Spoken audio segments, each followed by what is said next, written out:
गुरु जी को सादा 40 वर्ष। मैं प्रथम बार यहाँ आया हूँ। पिछले 3 वर्षों से यहाँ आना चाह रहा हूँ लेकिन नहीं आ पाया। आज ये श्रेय मेरे छोटे भाई डॉक्टर विवेक सिंह जी को जाता है, जो एसोसिएट प्रोफेसर हैं। मैं भी इनका सीनियर हूँ, एसोसिएट प्रोफेसर हूँ सरनाथ डिग्री कॉलेज में। मैं शिकोहाबाद से आया हूँ। कहाँ पे? शिकोहाबाद, आगरा के पास में। जी। तो पिछले 3 साल से आना चाह रहे हैं, अब पाए? जी कुछ और कल ही कल प्रोग्राम बना तो कल ही कल चले आए सर हम। चलो बहुत अच्छा है, भाग्य उदय हुआ आपका जो आप आ गए। इससे पहले मैंने गुरुजी को स्वप्न में कई बार देखा है, दर्शन हुए हैं गुरुजी के। बिल्कुल, वो तो आस्था की बात है। जी। एक निवेदन ये था मेरा कि 2013 से मैं पीताम्बरा पीठ दतिया जा रहा हूँ। हर शनिवार जाता हूँ शिकोहाबाद से, लगभग 300 किलोमीटर पड़ता है। दतिया? जी दतिया, माँ बगुलामुखी के दर्शन करने, माँ के दरबार जाते? जी माँ के दरबार जाता हूँ। वहाँ दीक्षा मुझे नहीं मिली तो गुरुजी के एक शिष्य थे जिनकी उम्र 93 साल है करीब, उन्होंने मुझे दीक्षा दी। और दीक्षा में मुझे, मैं आपसे तो शेयर कर ही सकता हूँ, 36 अक्षरी मंत्र दिया था। 36 अक्षरी मंत्र दिया था माँ बगुलामुखी का। 36 अक्षरी मैं उस मंत्र का जप करता हूँ। जिन समस्याओं को लेके गया था, लेकिन दिल सुकून में तो रहता है लेकिन वो समस्या कटती नहीं है। जब पाठ करना शुरू करता हूँ तो बहुत तेज़ी से उबासियाँ आती हैं और सवारी आती है। मैंने इस बीच में कई अभिषेक भी किए अपनी समस्याओं काटने के लिए भोले बाबा जी के। सोरों हमारे यहाँ एक बहुत प्रसिद्ध जगह है जमुना जी किनारे, और तीसरा महादेव में भी अभिषेक करके आया हूँ मैं। इन सब के चलते हुए ये हाजिरी बराबर आती रही, मेरी समस्याएं कोई कटी नहीं, यथास्थिति रही। जब भी अभिषेक करने जाता हूँ बाबा जी का तो माँ बगुलामुखी को साथ ले जाता हूँ, वो बिल्कुल साथ जाती हैं, मेरे शरीर पर हावी होकर के जाती हैं पूरी तरीके से। जब जाता हूँ, जो अभिषेक करने के लिए आते हैं जितने ब्राह्मण लोग देव जो होते हैं, वो कहते हैं कि ऐसा अभिषेक मैंने कभी देखा नहीं, जैसा कि मुझे अनुमति यहाँ होती है अभिषेक करने में। आज मेरी समस्याएँ वहीं की वहीं हैं। जब समस्याएँ नहीं कटी तो माँ धूमवती माई भी वहाँ विराजमान है, जिन्हें स्वामी जी लेके आए थे महाकाल से। धूमवती माई का मैंने भोग लगाना शुरू किया, उनकी पेशी भी आना शुरू हो गई। जब नवचंडी कराता हूँ तो उनकी पेशी बहुत विकट तरीके से आती है, ये दिल बाहर निकल के आ जाता है सीने से। लेकिन मेरी समस्याएं आज भी वहीं की वहीं हैं। इन सब के चलते हुए भी मैं आर्थिक स्थिति में बहुत ज़्यादा डगमगा गया। ये स्थिति इसलिए शुरू हुई थी कि मेरे घर पर जब फादर ने लिया था तो एक कब्र आ गई थी उसमें। उस कब्र का आधा हिस्सा हमारे घर में था, आधा पड़ोस में हिस्से में था। तो वो आज भी पत्थर, बहुत भारी भारी पत्थर हमारे छत पे गिरते हैं, ईंटें ही बरसती हैं।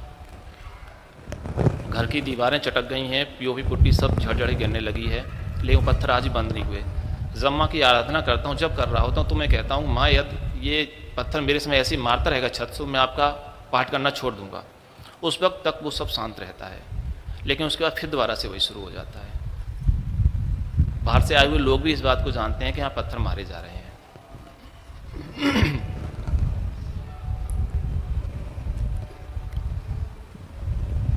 आपको क्या लगता है? मैं तो सिर्फ माँ की सेवा करता हूँ और उनका जप करता हूँ। तो माँ की सेवा करती तो माँ उसको क्यों नहीं रोक पा रही?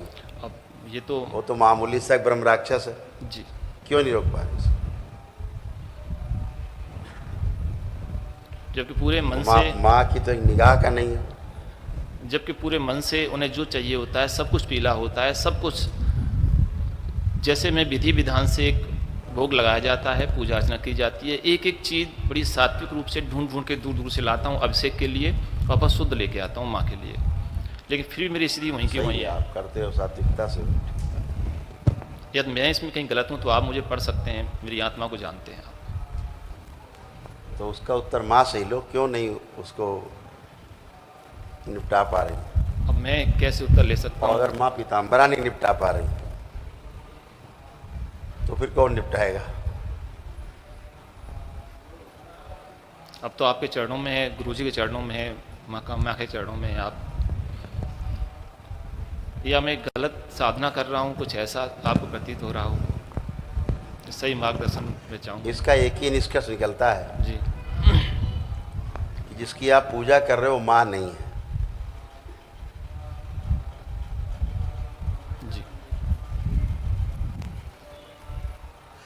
जहाँ माँ रहती वहाँ दैत्य तो दानव भी कटते रहते हैं। जी वो तो मामूली सा ब्रह्म राक्षस है,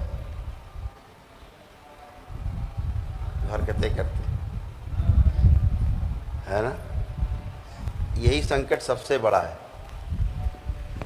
जब पूर्ण गुरु नहीं होता जी और बिना पूर्ण गुरु के किसी आप आधे अधूरे गुरु से मंत्र दीक्षा लेते हैं तो कोई कवच नहीं होते, और जिसकी आराधना करनी वो आता नहीं, क्योंकि वो उसी को नहीं सिद्ध है, आप कहाँ से हो जाएगी। जब वो माँ उन्हीं को नहीं सिद्ध है, आपके गुरु को ही नहीं सिद्ध है वो, तो आपको कहाँ से सिद्ध हो जाएगी। मैं इतनी दक्षता नहीं कर सकता कि मैं सिद्ध कर सकूं, और मुझे ताकत भी नहीं है सिद्ध करने की कि मैं इतनी बड़ी पराशक्ति को सिद्ध कर सकता हूं। मैं तुच्छ मानव हूँ गुरु जी। नहीं, क्यों नहीं कर सकते। तो प्रेम में बनती है माँ, तो इस बीच माँ तो में प्रेम के वशीभूत होती है।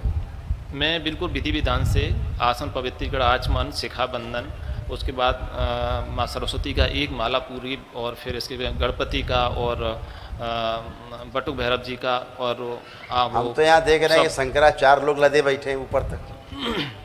जी मैं भी देखता हूँ आपको। दुनिया क्या बताएं, जो ठेकेदार हैं पूरे धर्म के वही लदे बैठे हैं ऊपर तक,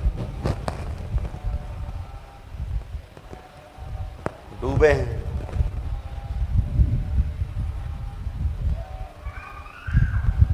भारी संकट, सनातन धर्म के ऊपर भारी संकट।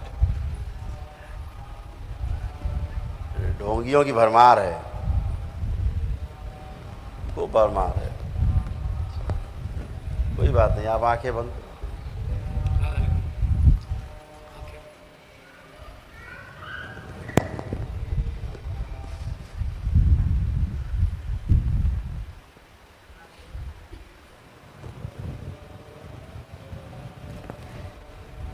बैलेंस। जितने ब्रह्म राक्षस हैं सब मूर्छित कर दिए जाएं। ओम शिव। सब मूर्छित करके खींच के नीचे बांध दिया जाए कटीले तारों से। ओम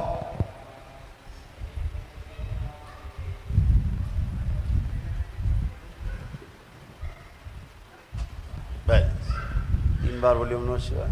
ओम नमः शिवाय, ओम नमः शिवाय, ओम नमः शिवाय। बैलेंस। आँख खोलिए। ओम नमः शिवाय, ओम नमः शिवाय, ओम नमः शिवाय। दरबार के नियम पालन करो, सब मैदान साफ हो जाएगा। ठीक एक है, विनती थी गुरु जी, 2 मिनट लूँगा, बहुत धन्यवाद है। बताओ। मैं जो आराधना कर रहा था वो माता की आराधना नहीं थी क्या? वो आप जब पहुंचेंगे आखिरी स्टेज पता लग जाएगा। तो जो आपको खुद ही पता लग जाएगा। जो पेशी आ रही थी वो किसकी थी फिर? कह तो रहे हैं, माता पेशी नहीं लेती, ध्यान रखिए। माता कभी किसी शरीर में नहीं आ सकती, इतनी ताकत ही नहीं हमें ध्यान रखिए। झेलने की। मैं जो कह रहा हूं उसको सुनिए। माँ कभी भी किसी भी शरीर में नहीं आ सकती, सीधे फट जाएगा शरीर, टुकड़े नहीं मिलने कहाँ चले गए। ठीक, माँ के आने के लिए पहले कोई एक दिव्य शक्ति चाहिए होगी जो पहले वो प्रवेश करे, पहले वही आपका शरीर उसको पहले संभाल ले, उस शरीर को, उस जीवन को संभाल ले जिसके द्वारा माँ बात करेगी। सीधे माँ बात नहीं कर सकती, पहले कोई दिव्य शक्ति आपके शरीर में प्रवेश करेगी, उसके लायक पहले आपका शरीर बने, फिर उस दिव्य शरीर के माध्यम से, आपके शरीर के माध्यम से फिर बात करती है। ये सीक्वेंस है। अभी ऐसे कहाँ माँ आ जाओ। नहीं, तो ये तो मुझे ज्ञात था कि मैं इस लायक नहीं हूँ, ये तो कुछ मानव हूँ, इतनी तीव्रता वो एक होती है। लंबा प्रोसेस होता है जी। और इसके चलते चलते गुरुजी मैं बहुत ज़्यादा घाटे में भी चला गया हूँ। जैसे किसी में भूत प्रेत हो या पितृ हो और माँ आना चाहे, बात करना चाहे, नहीं आ सकती। उसके माँ सीधे शरीर में नहीं आ सकती, माँ भी किसी दिव्य शक्ति के माध्यम से में आएगी, फिर वो दिव्य शक्ति आपके शरीर में हो, फिर आपके इस स्थूल शरीर से बात होता है। यानी 3 स्टेज हो गए, आपका शरीर, एक बीच में दिव्य शक्ति, फिर माँ, तो माँ तो अंदर तो आएगी नहीं, तो बाहर रहेगी। बाहर से फिर वो अंदर वाली शक्ति के साथ तारतम्य करके फिर वो बोलेगी। जी ठीक है, और आप जब प्रक्रिया में आएंगे आगे आपको सब पता लग जाएगा। गुरु जी कुछ अब ये सब ढोंगी जितना हल्ला मारते हैं ना, हल्ला मारते हैं ना, चिंता न करो, अच्छे हो जाओ, सब बढ़िया हो जाए, चिंता मत